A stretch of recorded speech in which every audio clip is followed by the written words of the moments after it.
adik-adik sekalian. Pagi. Oke, gimana nih kabarnya ibu dan adik-adik sekalian? Baik, Kak. Alhamdulillah baik. Sebelumnya saya berterima kasih terlebih dahulu kepada ibu dan adik-adik sekalian yang sudah berkenan hadir pada acara hari ini.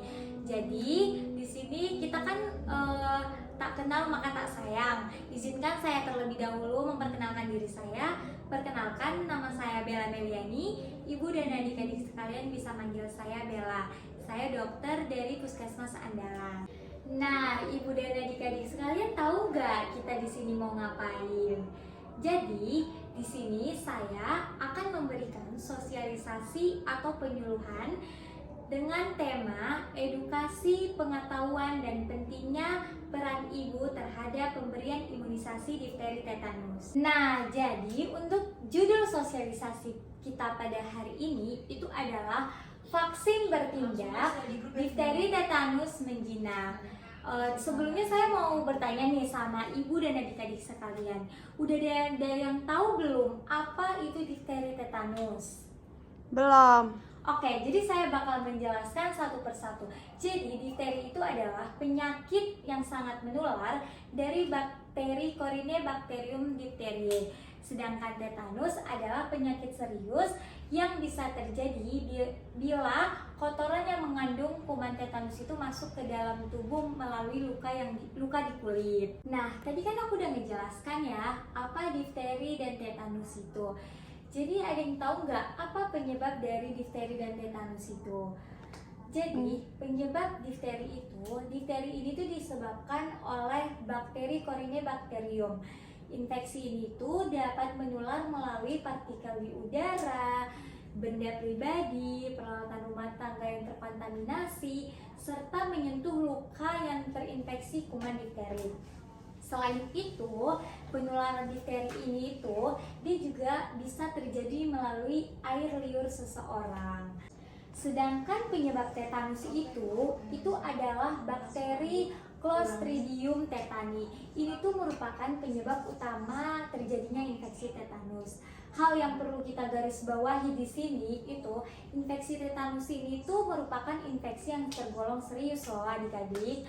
Jadi bakteri tetanus ini tuh seringkali masuk ke dalam tubuh kita melalui luka terbuka akibat cedera atau luka bakar. Oke, ada nggak sih Kak dampak dari difteri dan tetanus ini? Ya pastinya ada dong. Untuk dampak difteri itu, saluran nafas kita itu akan tersumbat dan penderita ini akan kesulitan bernafas hingga menyebabkan kematian. Untuk tetanus, yaitu dampaknya kita bisa menyebabkan emboli paru, pneumonia, gagal ginjal akut, hingga juga jantung kita berhenti secara tiba-tiba. Selain itu, tetanus juga bisa menyebabkan kerusakan otak akibat kurang oksigen. Jadi seperti apa sih Kak gejala-gejala dari difteri tetanus ini? Jadi umumnya untuk difteri ini tuh gejalanya itu penyakit ini bakal muncul 2-5 hari setelah seseorang itu terinfeksi bakteri tersebut. Jadi bakterinya itu akan menyebar ke aliran darah kita dan menimbulkan gejala-gejala seperti demam dan menggigil, nyeri tenggorokan, suara kita jadi serak, terus kita juga jadi sulit bernafas, terus ada juga pembengkakan kelenjar getah bening pada leher kita mengalami lemas, lelah, kita mengalami pilek juga, pilek yang awalnya itu dia cair, dia bisa juga sampai bercampur dengan darah. Lalu apalagi bisa juga dia seperti batuk, rasa tidak nyaman, gangguan penglihatan juga bisa, terus bicara melantur dan tanda-tanda shock seperti kulit kita pucat dan dingin serta berkeringat dan jantung kita berdebar cepat. Tapi pada beberapa kasus difteri ini ada beberapa orang yang tidak mengalami gejala sama sekali. Nah, kalau gejala dari tetanus itu sendiri gimana Kak? Jadi kalau untuk gejala dari tetanus ini tuh dia itu bakal mengalami kejang, tapi kejangnya itu bakal bertambah selama 3 hari. lalu dan menetap selama 5-7 hari. Setelah 10 hari, kejangnya itu dia bakal mulai berkurang frekuensinya, dan setelah 2 minggu kejangnya itu dia bakal hilang pelan-pelan, dan biasanya itu dia didahului dengan ketegangan otot terutama di bagian rahang dan leher. Kemudian timbullah kesukaran membuka mulut, lalu berlanjut nih ke ketegangan di bagian kuduk, serta otot muka dengan gambaran alis tertarik ke atas, dan sudut mulut yang tertarik keluar dan ke bawah, dan bibir kita seperti tertekan kuat seperti itu. Nah, jadi adik-adik pasti tahu kan kalau mencegah itu lebih baik daripada mengobati. Jadi kakak bakal ngasih tahu gimana cara pencegahan dari difteri tetanus ini. Jadi untuk difteri itu pencegahan pertamanya itu ialah isolasi penderita. Lalu yang kedua itu ada imunisasi. Adik-adik pasti sudah diimunisasi kan ya waktu kecil. Coba deh ditanya dulu ibunya, pasti udah diimunisasi kan ibu-ibu anaknya. Oke, yang ketiga itu ada pencarian dan kemudian mengobati carrier difteri itu sendiri. Nah, untuk pencegahan tetanus sendiri gimana kak? Ya sama, pencegahannya itu dengan kita melakukan vaksinasi. Karena vaksinasi itu adalah cara pencegahan terbaik nih. Cara pencegahan terbaik terhadap tetanus dan difteri itu sendiri. Lalu Komite Penasehat untuk Praktik Imunisasi juga merekomendasikan bahwa semua anak menerima serangkaian rutin dari 5 dosis difteri dan tetanus pada usia 2, 4, 6, 15 sampai 18 bulan serta 4 sampai 6 tahun. Jadi dosis booster difteri tetanus ini tuh harus diberikan dimulai pada usia 11 sampai 12 tahun, minimalnya itu 5 tahun sejak dosis terakhir, dan diulangi setiap 10 tahun sesudahnya. Dan untuk pengobatan atau penanganan jika kita terkena difteri tetanus itu seperti apa? Ya, itu yang pertama kita harus memberikan pemberian antioksin. Jadi pemberian antioksin ini tuh gunanya untuk melawan racun yang dihasilkan oleh bakteri tersebut. Karena kan nggak semua orang ya tubuhnya itu dia bisa menerima antioksin, maka dokter akan memberi antioksin dengan dosis rendah dan meningkatkan dosisnya secara bertahap. Itu bakal dilakukan bila penderita itu mengalami alergi terhadap antioksin. Lalu yang kedua itu ada pemberian antibiotik.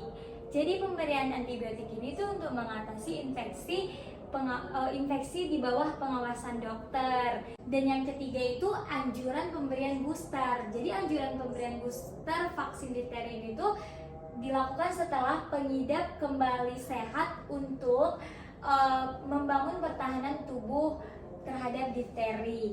Dan untuk pengobatan tetanus itu sendiri dokter akan mengambil tindakan sesuai dengan riwayat vaksinasi pasien. Jadi jika pasien itu sudah divaksinasi, dokter akan memberikan obat anti racun tetanus untuk mencegah terjadinya infeksi. Namun jika pasien yang belum divaksinasi, dokter akan menganjurkan perawatan di rumah sakit. Umumnya ini penanganan di rumah sakit itu meliputi pemberian antibiotik, pemberian antioksin, dan obat relaksan otot.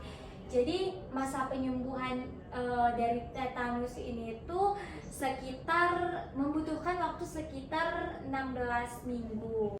Nah, gimana nih ibu-ibu sekalian dan adik-adik, udah paham belum tentang difteri dan tetanus itu?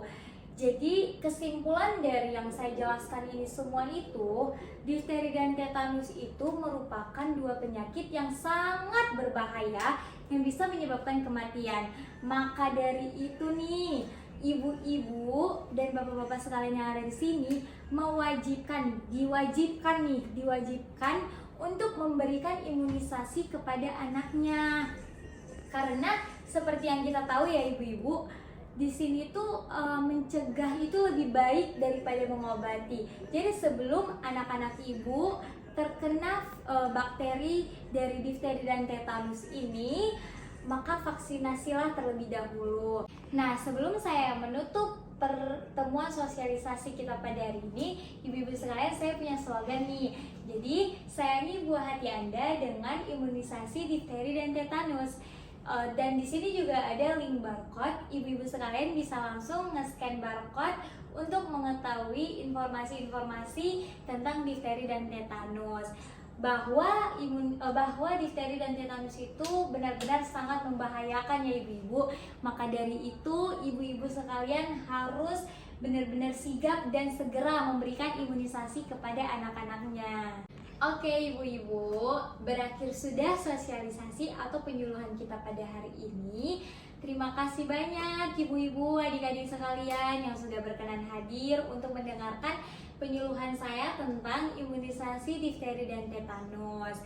Saya ucapkan terima kasih, dan untuk ibu-ibu yang masih mempunyai pertanyaan-pertanyaan nih tentang imunisasi difteri, ibu-ibu sekalian bisa langsung menghubungi saya. Saya sudah mencantumkan kontak saya di sini. Ibu-ibu bisa nih langsung dicatat dan bisa menghubungi saya lewat media sosial saya. Oke ibu-ibu sekalian, saya ucapkan terima kasih banyak yang sebesar-besarnya. Sekian sosialisasi penyuluhan saya tentang imunisasi difteri dan tetanus. Semoga anak-anak ibu bisa terhindar dari penyakit tersebut. Saya ucapkan assalamualaikum warahmatullahi wabarakatuh. Selamat pagi semuanya.